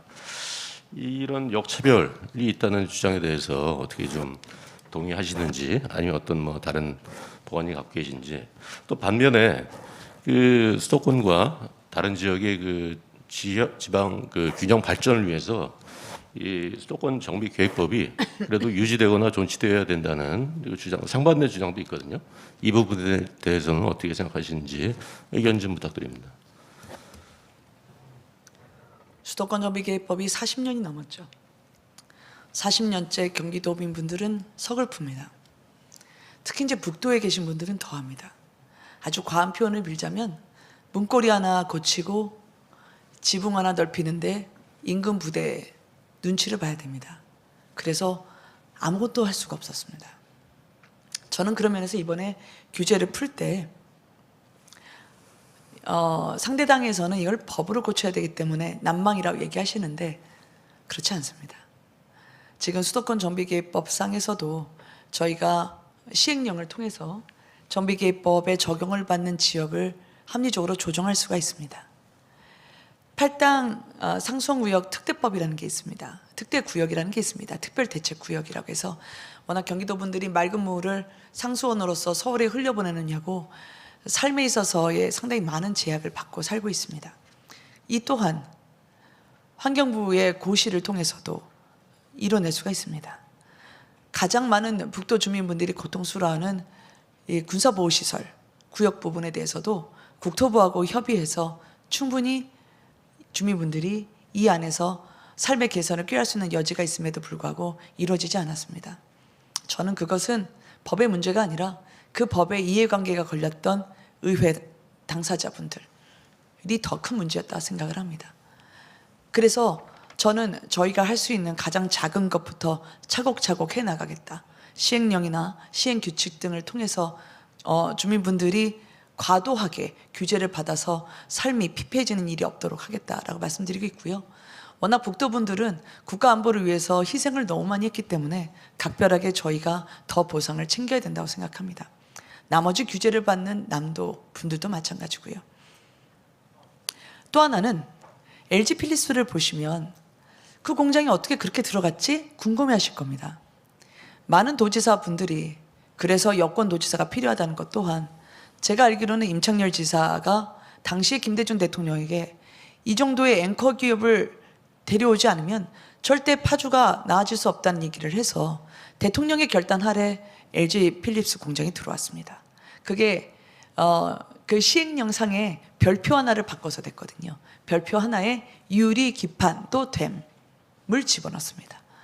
근데 이같이 결단으로 과감하게 할 수 있는 거를 지금까지 못했습니다. 경기도에 집중하지 않았기 때문이라 생각합니다. 경기도민의 삶을 내일처럼 생각하지 않았기 때문이라고 저는 생각합니다. 따라서 제가 이번에 북부 같은 경우에도 분도를 말씀하시는 상대 후보가 있길래 저는 분도가 왜 그렇게 수십 년 동안 나왔는데 분도도 안 됐고 분도로서 문제가 해결되지 않은 점을 보자. 본질을 보자면 분도를 해결한다 하더라도 규제는 해결하지 못합니다. 규제는 그대로 남거든요. 그러면 저는 차라리 반도체 세계 굴지의 대기업을 유치하겠다. 그래서 그쪽에 산업에 활력이 돼서 젊은이들이 몰려오고 일자리를 창출해주고 그 안에서 반도체 클러스터와 같은 산업벨트로 북도를 새로운 경기도의 미래 비전을 제시할 수 있는 걸로 가져오자고 해서 제안을 했습니다. 그게 또 법이 없다 그러시길래 제가 법 찾아왔는데요. 그거 산업집합활성화법 공장 설립에 관한 법률에 나와 있습니다. 충분히 지금의 규제가 좋지 않다 하더라도 그 단지를 세울 수 있는 법 규정이 있으니 민주당 분들이 상대 캠프 분들이 오시면 자세하게 참고 자료와 함께 배포해 드리도록 하겠습니다. 네. 네, 말씀 잘 들었고요. 상수원 보호구역, 그린벨트 쪽에서도 이제 같이 덧붙여서 말씀을 해주셨는데 보호구역에서 이들 특히 경기 북부의 경우 여러 가지 군사보호구역, 자연보전 권역에서 해제를 해서 경제 자유구역으로 만들겠다. 이런 말씀을 좀 공약들을 많이 발표를 하셨어요. 지금 뭐 반도체 기업도 관련해서 말씀을 해주신 적이 있고. 네.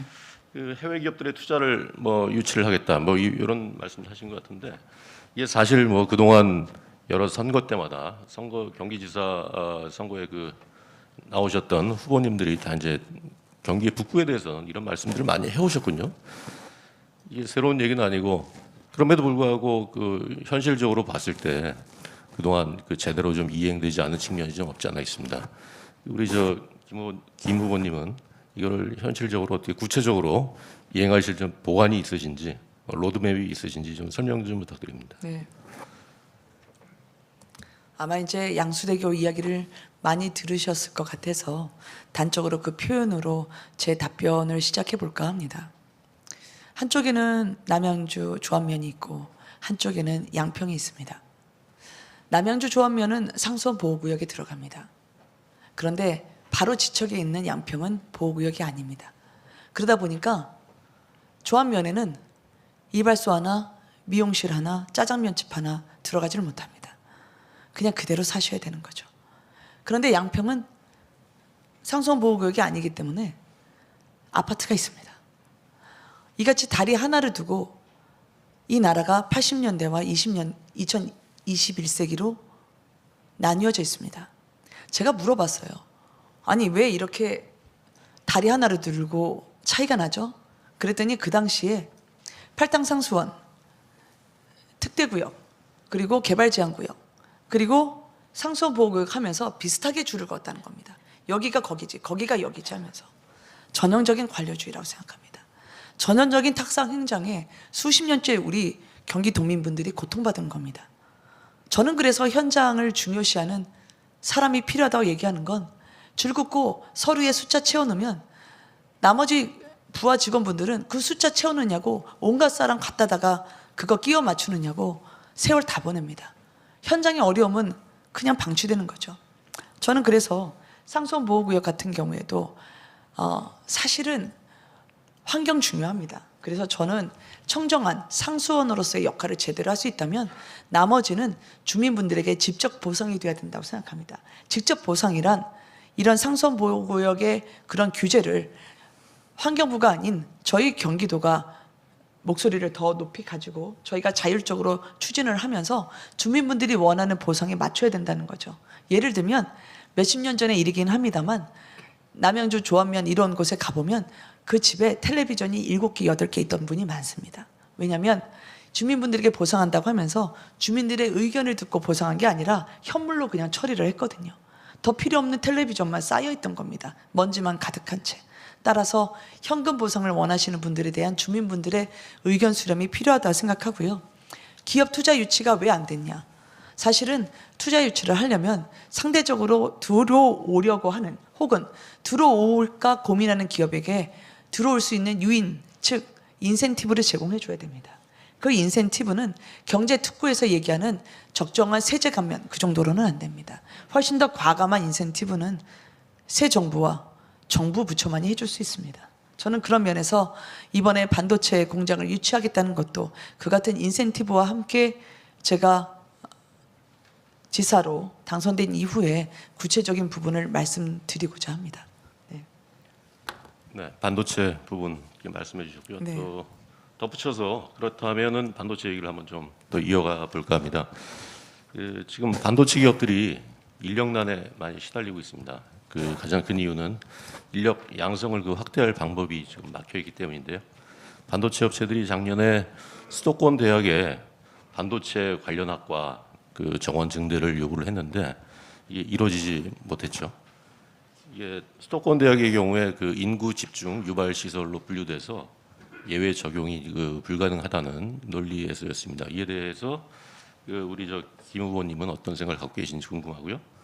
이와 함께 지금 마찬가지 주제이긴 합니다만은 40년째 이어진 수도권 공장 총량제 관련해서 김 후보님은 얼마 전에 이런 수도권 공장 총량제 대못을 한번 뽑아오르겠다라고 이제 말씀하셨는데 여기에 대해서도 어떻게 관련 부처와 협의를 할 것인지 설명을 좀 부탁드리겠습니다.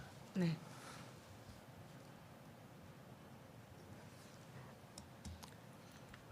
일단 결론부터 먼저 말씀을 드리면 자연보존 권역 같은 경우에는 이런 공장 단지가 6만 제곱미터 이하만 들어갈 수가 있습니다. 그러다 보니까 어느 정도 기업을 또는 부지를 확장하고 싶어도 공장이 옴짝달싹 못합니다.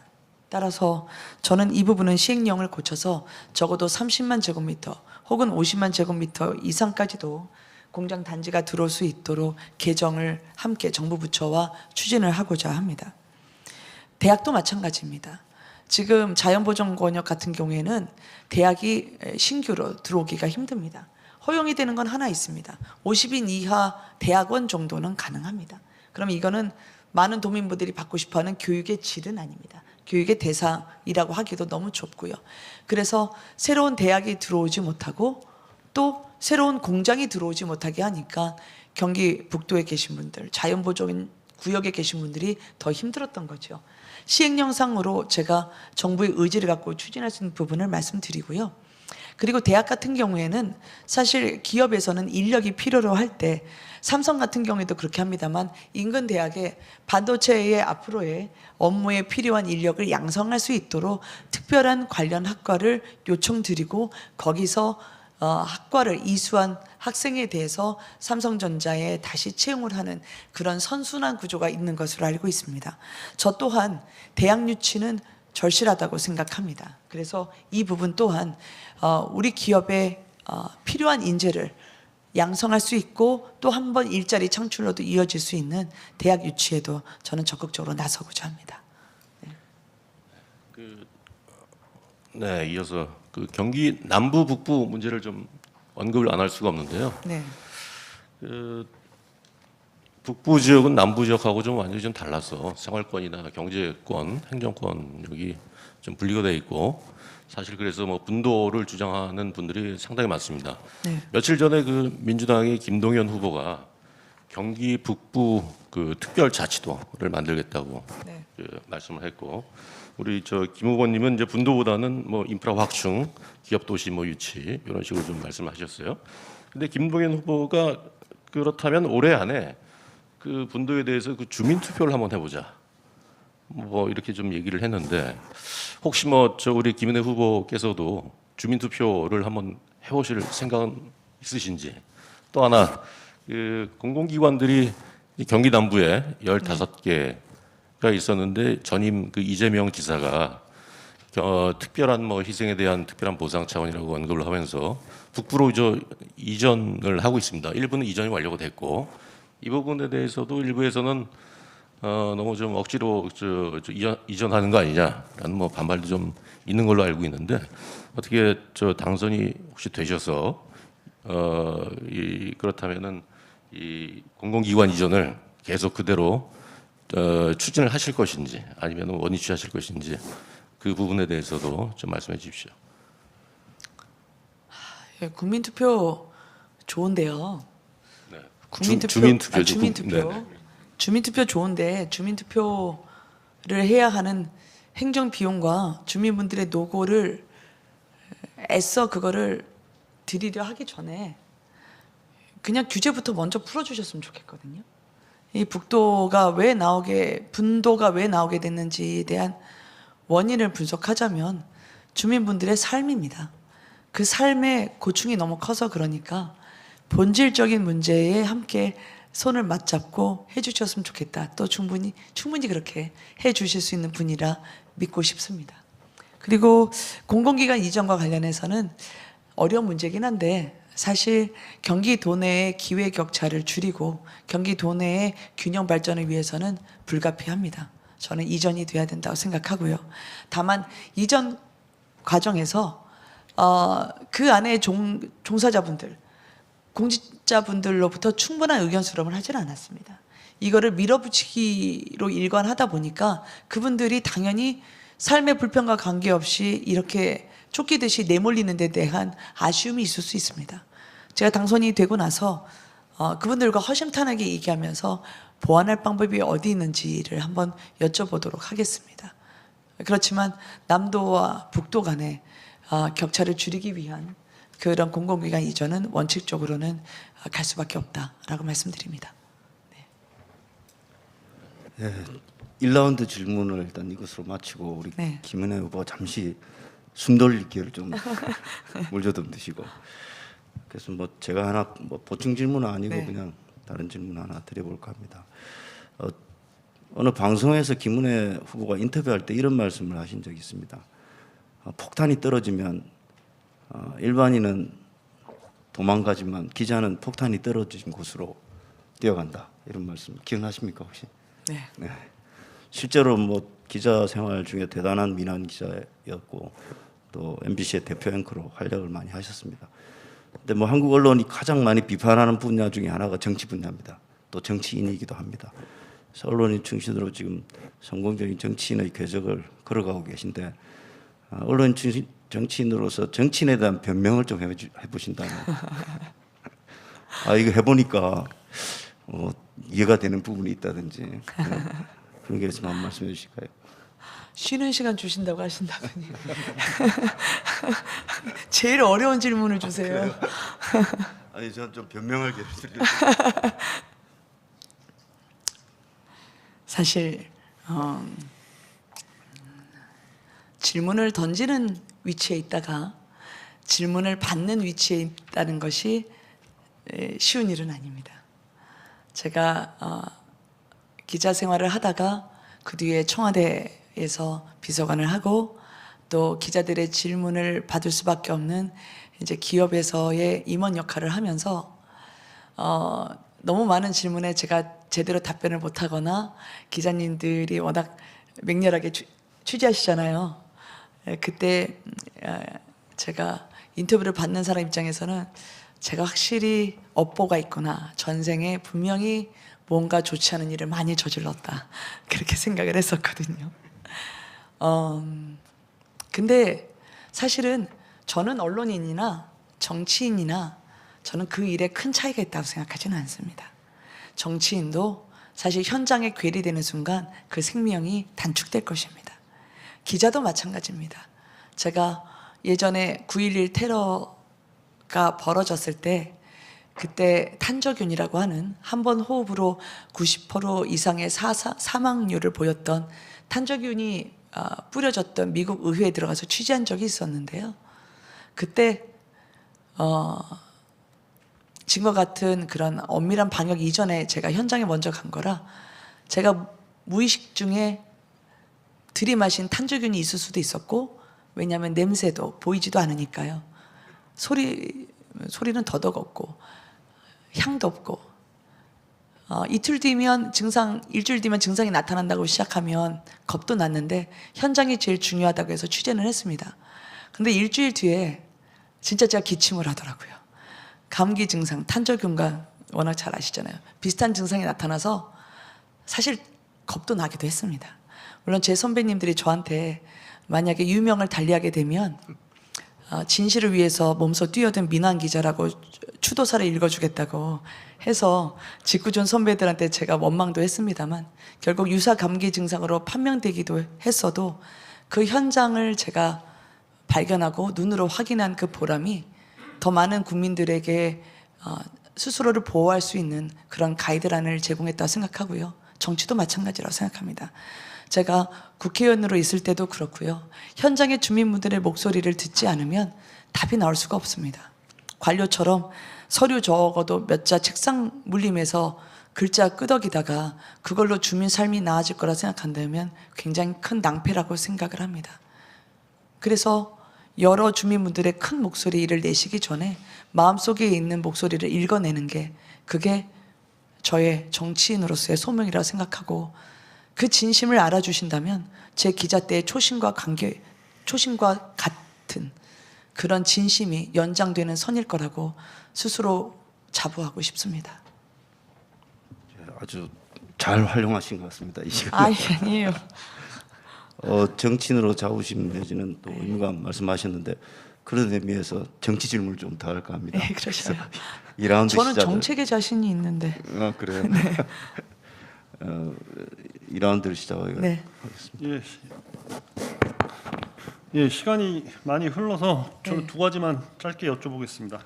뭐 민감한 문제인데 워낙 이슈가 되는 사안이라 여쭤보지 않을 수가 없는데, 만약에 경기지사에 당선되신다면 대장동, 백현동 문제라던가, 그리고 이재명 전 지사의 부인 김혜경 씨 법인카드 문제 같은 것들을 어떻게 다룰 계획이신지 좀 말씀해 주십시오. 사법당국의 수사와는 별도로 또 경기도 차원에서도 조사할 게 있을 것 같은데요.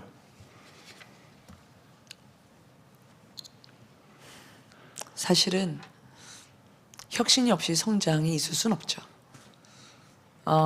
제가 이 문제를 경기도에 가서도 행정감사 등 의사결정 과정에서의 부당한 또는 공직자분들에 대한 잘못된 지휘체계가 작동이 됐다면 들여다는 봐야 될 것 같습니다.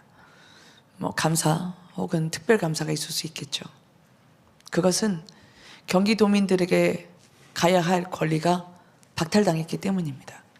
대장동은 너무 많은 분들이 아시지만 요약해서 말하자면 3억 5천 넣어서 8천억 원을 권력층과 두터운 친분의 패밀리가 가져갔다면, 저는 그거는 경기도민의 것을 가져갔기 때문에 부당 이득은 경기도민에게 환수가 돼야 됩니다. 그리고 물론 성남FC, 그리고 백현동, 대장동, 그리고 법인카드 유용 의혹까지 수사가 진행 중에 있습니다만, 지난 정부 때는 검찰이 풀처럼 누웠죠. 그리고 바람보다 빨리 누웠죠.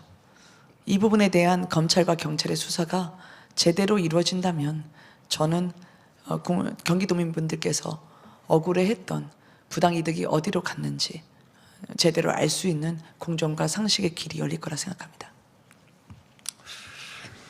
마지막 질문인데요. 네. 이번에 당선되신다면 이제 한국 최초의 여성 광역 단체장이 되시는 건데, 네. 그 여성 후보로서 윤석열 정부의 여가부 폐지 방침에 대해서는 어떻게 생각하시는지, 그리고 하나 더 곁들여서 지사가 되시면 이제 여러 가지 인사를 많이 하셔야 될 텐데, 뭐 가령 여성 뭐 쿼터제라든가 여성 할당제 그런 것들을 뭐 혹시 도입하실 계획은 있으신지, 아니면 그거 자체에 반대하시는지, 그것 좀 입장을 말씀해 주시죠. 여성으로서 여성가족부를 보고 있진 않고요. 그냥 의원으로서 봤었고 후보로서 보고 있습니다. 저는 여성가족부를 여성가족부라 부르지 않았습니다. 여당가족부라고 불렀죠. 사실은 정말 정책적인 수혜를 입어야 되고 지원을 받아야 될 여성분들이 정말 많습니다. 아동도 그렇고 다문화 가족도 그렇고 그리고 어려운 분들이 많죠. 근데 지난 정부에서의 민주당 정부에서의 여성가족부는 자신 편의 여성에게는 특혜를 베풀고 자신 편이 아닌 다른 편 여성에게는 홀대를 하면서 쳐다보지 않았습니다. 예를 들어서 박원순 시장의 피해를 받던 그 여성의 경우에는 피해 호소인이라는 낙인을 지키면서 여성가족부를 그분이 2번이나 찾아갔지만 외면을 당했습니다. 윤미향 의원의 위안부 할머니 그 지원 사업 또한 여성가족부에서는 윤미향 의원에 대해서는 나름대로 조력을 보태면서 위안부 피해 할머니는 오히려 낙인이 찍힌 채로 고통을 당하셔야 했죠. 국가보조금을 상당수 많이 받고 연간 한 1조 넘는 예산을 집행하고 있습니다만 국가보조금을 운영하는 부분에 있어서 3년 평균을 보니까 거의 70% 이상의 부정사용 의혹이 국가기관에 의해서 적발이 됐습니다. 그것은 가야 할 곳에 가지 않았고 진정한 약자 그리고 여성 중에서도 정말 정부의 조력이 필요한 곳은 외면했다는 뜻입니다. 따라서 저는 아동이든 가족이든 진정한 의미의 약자를 위한 여성가족부의 역할을 저는 다하지 못했다고 생각합니다. 제가 경기도정이 되면 여성으로서 많은 여성들이 지금도 힘들어합니다. 그리고 특히 진입할 때와 달리 중간 간부가 될 때는 씨가 말린다라고 생각이 될 정도로 상당히 여성들이 느끼는 그 직장 내에서의 경력 단절, 차별 그 부분이 있습니다. 그 부분을 떠나서 능력과 역량이 있는 여성에 대해서는 저는 남성과 함께 공정하고 동등한 기준을 저는 제시하고자 합니다. 네. 다음 우리 권실장 해주실까요? 예, 몇 가지만 이어서 질문드리겠습니다. 윤석열 정부가 첫 내각 인사와 대통령실 인사를 했습니다. 윤석열 정부의 첫 인사에 대해서 어떻게 평가하십니까? 국민분들께서 보실 때 이런 부분은 괜찮다. 이런 부분은 좀 아쉽다. 여러 가지의 그런 의견이 공존하셨을 거라고 저는 생각을 합니다. 물론 100% 국민분들께 이거를 평가해 주십시오라고 할 만한 인사였냐? 그렇지는 않았다고 생각합니다. 다만 지난 민주당 정부에 비해서 훨씬 더 그 부처와 그리고 국민의 삶을 책임질 수 있는 능력과 역량 있는 인사를 선택하기 위해서 노력을 했었고 혹시나 국민의 그런 눈높이나 국민의 감정에 어긋나는 분들이 있었다고 한다면 이 부분 또한 인지하면서 잘 헤쳐나갈 거라고 저는 알고 있습니다. 예, 또 2020년 국회의원 당선 당시에 네. 한 언론 인터뷰에서 개혁 보수를 주도하겠다고 했습니다. 네. 그리고 지난해 당대표 후보로 출마했을 때 김 후보는 초선 개혁 세력으로 분류되기도 했습니다. 보통 초선 개혁 세력이라고 할 때 김 후보가 갖고 있는 이미지가 있습니다. 젊고 초선이고 그리고 합리적이고 중도적인 이미지가 있다고 봅니다. 그러나 김 후보께서 다른 초선 개혁 세력과 좀 차이 나는 점은 과거에도 초선 개혁 세력들이 있었습니다. 국민의힘은 남원정이 있었고 민주당에도 천신정이 있었는데 이들의 공통점은 기존 지도부와 권력 핵심에 대해서 강하게 비판하고 지적하고 그를 항거하면서 정치적으로 성장했는데 김 후보는 주로 대변인을 주로 맡으셔서 그런지 주로 지도부를 대변하고 지도부를 방어하고 이러다 보니까 개혁 보수 세력이란 이미지가 잘 착근이 안 되는 측면이 있는 것 같습니다. 지금도 자신의 정치적 지향점을 개혁 보수로 두고 있습니까? 이 약간 억울한데요. 예. 그러면 역대 모든 대변인 출신 분들은 개혁 보수가 아니었다라고 지칭이 된다면 그 부분에 대해서는 좀 아쉽게 할 만한 부분이 많다고 생각합니다. 대변인이라고 하는 자리에 대해서는 제가 좀 말씀을 드리고 싶습니다. 물론 상대 후보가 저를 대변인을 했다고 하는데 대변인을 말을 받아 적고 하는 자리로 인식을 하시고 말씀을 하시더라고요. 저는 그러면 경제부총리 시절에도 자신의 말만 거역하지 않고 받아 적는 분들을 대변인으로 선정을 하셨는지 묻고 싶습니다. 그것은 지금의 시대에 맞지 않는 역할 분담이라고 생각을 합니다. 대변인은 상대의 말을 앵무새처럼 받아 적는 자리가 아닙니다. 그럼 대변인을 둘 필요가 없죠. 그냥 관료 그분이 대변인 겸 하시면 됩니다. 대변인은 누군가의 말이 있었을 때 그분의 철학과 그분의 인식 너머의 비전을 읽는 것이 굉장히 중요합니다. 우선적으로 해야 할 일이죠. 그렇지만 대변인은 그 메시지가 세상에 나가게 될 때 이 메시지를 받게 되는 국민분들의 인식이 어떻게 수용될지, 또 국민분들은 이 사안에 대해서 어떻게 쓴소리를 낼지, 혹은 살피지 못한 그런 2% 빈 곳은 없는지, 그것을 면밀하게 따져보고 오히려 다양하게 검토하고 검증해서 내놓는 자리입니다. 그래서 메시지라 하더라도 대변인은 말만 하는 사람이 아니라 침묵할 때도 있습니다. 그리고 대변인은 침묵하는 사이에 자신의 상사의 메시지가 있을 경우에 그것을 국민과 함께 더 나은 세상을 위한 관철을 위한 그런 개선안으로 함께 토론하고 함께 싸우는 그런 자리가 있는 것이 대변인입니다. 그래서 저는 국민의 대변인이기도 하고 경기도민의 대변인이기도 합니다. 대변인이라는 그런 직위는 이런 개혁보수와 관련해서는 이렇게 말씀을 드리고 싶고요. 그럼에도 불구하고 제가 아쉽게 생각하시는 부분이 있다면 더 노력하겠습니다. 그렇지만 당내에서 우리가 초선으로서 목소리를 높여야 되는 부분에 대해서는 저는 가급적 제가 할 수 있는 최선을 다했다고 생각하고요. 그럼에도 부족한 부분은 여기 계신 선배 원로 여러분 그리고 동료 기자님들이 주시는 말씀을 더 새겨서 반성하고 성찰하는 계기로 삼겠습니다. 예, 마지막으로 한 가지 더 여쭤보겠습니다. 이번에 경기지사에 당선되신다면 네. 역대 최초 여성 광역단체장이 됩니다. 네. 그리고 경기지사는 대개 대선 후보가 되는 경우가 많았습니다. 2027년 대선에 만약 이번에 되신다면 2027년 대선에 도전할 의향이 있으십니까? 와, 저는 지금 앞으로 남은 13일을 어떻게 필승으로 이끌 것인가 그것만 골몰하면서 살아왔는데 이 질문을 받을 줄은 몰랐습니다.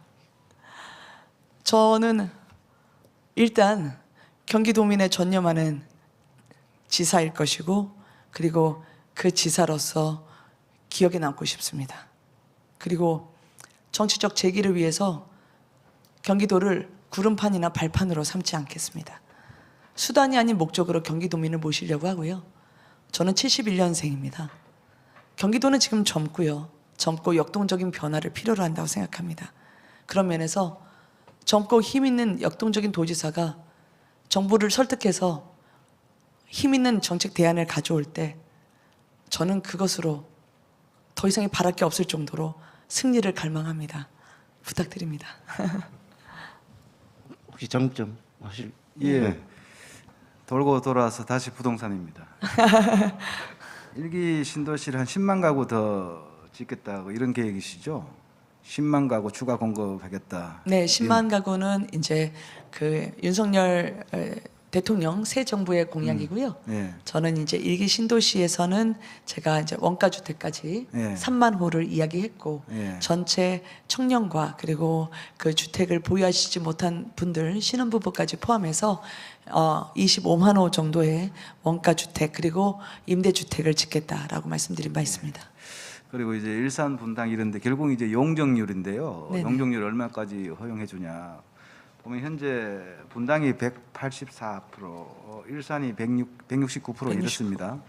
근데 이게 이제 사업 전문가들 한 400%까지 가야지 사업성이 나온다 이런 이야기도 나오고, 그리고 이 용적률을 무한 확대하면 성향값 아파트가 되고 도로 교통 인프라 상수도 시설이 안 되는데 이렇게 무작정 늘릴 수가 있겠느냐. 그래서 당초 10만 가구 추가 공급 계획은 좀 현실성이 떨어지지 않느냐 이런 지적도 있습니다.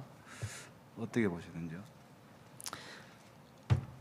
재건축으로 인한 10만 호를 말씀하시는 거군요. 그리고 결국 이제 알겠습니다. 분당 같은 경우에는 용적률이 현재 180%인데 이걸 몇 프로 정도? 184요. 네, 네. 184인데요. 네네. 몇 프로까지 생각하고 있습니까? 법적으로 주거지역 같은 경우에는 지금 조례 등을 통해서 300%까지 가능할 수 있도록 하고 있습니다. 예. 다만 법적으로 정해진 한도 내에서 제한을 가하는 것이 각 시장들의 입장입니다. 그래서 저는 주거지역 같은 경우에는 300% 법정 한도 내에서 가능하도록 하되 저희가 역세권으로 얘기했던 융복합지구, 즉 주거지역과 그리고 상업지역, 문화지역, 그리고 행정구역까지 포함하는 그런 역세권의 컴팩트 시티의 경우에는 어쨌든 그곳에는 상업지역까지 있기 때문에 다양한 주거 형태 그리고 용도 형태가 나타나기 때문에 거기서는 500% 정도 돼야 어느 정도 되는 그 주민분들 그리고 거주, 정주 여건이 형성될 거라고 생각합니다. 예, 네. 이 정도로 하겠습니다. 지금 11시 41분입니다. 네. 예정된 시간은 이제 마무리됐는데 아직 일부 보충 질문이 남아 있고 특히 플로어에 계신 선배님들 혹시 우리 김은혜 후보에게 질문하시고 싶은 게 있으면 조금 연장해서 더 질문을 받아보도록 하겠습니다. 그럼 혹시 지금 패널 중에 추가 질문하실 분 있으면 먼저 좀 해주실까요? 다 있습니까? 네. 그럼 뭐 시간을 너무 오늘 잘 맞춘 역시 우리 방송인 출신답게 늘 시간 때문에 초조했었는데 의원 출신이라 해주시면 농담입니다. 기자가 제일 자랑스러운 직업. 그래서 41분으로 이 시간이 정말 거의 뭐 온타임으로 어떤 토론 마무리됐습니다. 마지막으로 김은혜 후보의 마무리 발언 한번 들어보도록 하겠습니다. 네. 오늘 가는 토론을 하면서 참 많이 배웠습니다. 그리고 이 자리 영광된 자리에 초대해 주셔서 정말 감사합니다. 좋은 질문을 받고 고민했다는 그 시간 자체가 얼마나 저한테는 새기게 되는 유익함과 보람이었는지 모릅니다. 이번 지방선거는 최대 격전지가 사실 누가 뭐라 해도 경기도입니다. 저 김은혜가 경기도지사가 된다면 저는 그것만으로도 정치 교체이자 정치 혁신이라고 생각합니다. 화려한 경력을 가진 이전 정부의 관료가 아니라 경기도민과 함께 발로 뛰던 현장 정치인 그리고 최초의 여성 광역단체장이 경기도민의 손으로 탄생한다면 그 의미는 남다를 것이라고 생각합니다. 무엇보다 집권 여당의 경기도지사로서 중앙정부와 손발을 맞추면서 경기도의 숙제를 해결할 사람은 바로 저 김은혜라고 생각을 합니다. 지난번에 소상공인 600만 원 균등 지급 같은 경우에도 코로나 손실보상을 해드려야 되는데 정부가 흔들릴 것 같아서 제가 정부에서 못하면 경기도에서라도 하겠다고 말씀을 드렸습니다. 근데 바로 직후에 당정 협의를 통해서 검증을 받고 통과가 됐습니다. 1기 신도시 재건축 흔들림 없이 아니 흔들린 적 없이 신속하게 공약대로 추진이 될 것입니다. 제가 인수위와 그리고 대통령실, 정부와 함께 발맞춰서 발표를 드렸고 앞으로도 그럴 것입니다. 성장하는 경기도에는 저는 젊은 에너지와 강한 추진력을 갖춘 도지사가 어울린다고 생각합니다. 경기도와 미래를 함께하는 도지사가 되겠습니다. 경기도의 발전이 대한민국의 발전이 이루어지도록 저 있는 힘껏 뛰겠습니다. 고맙습니다. 네, 오늘은 지방선거 공식 선거운동이 시작되는 날입니다. 1분 1초 아까운 시간에 참석하셔서 쉰 목소리로 끝까지 진지하게 성실하게 답변해 주신 김은혜 후보 감사드립니다. 그리고 끝까지 앉아서 경청해 주신 선배 여러분, 언론 여러분 감사합니다. 이것으로 김은혜 국민의힘 경기지사 후보 초청 관훈 토론을 모두 마치도록 하겠습니다. 감사합니다.